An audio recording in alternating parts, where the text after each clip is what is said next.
Jamais la fête nationale du Canada le 1er juillet n'aura été si polémique. La célébrer ou ne pas la célébrer, les Canadiens étaient partagés après le scandale des charniers.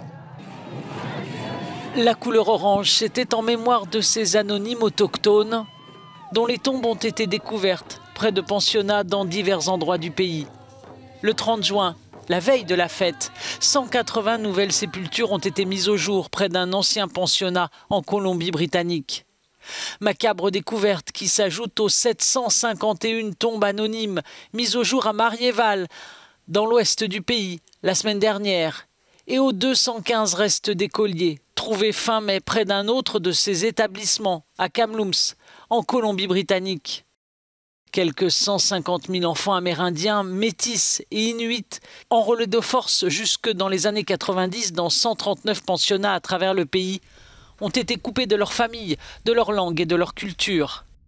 Nombre d'entre eux ont été soumis à des mauvais traitements ou à des abus sexuels et plus de 4000 y ont trouvé officiellement la mort.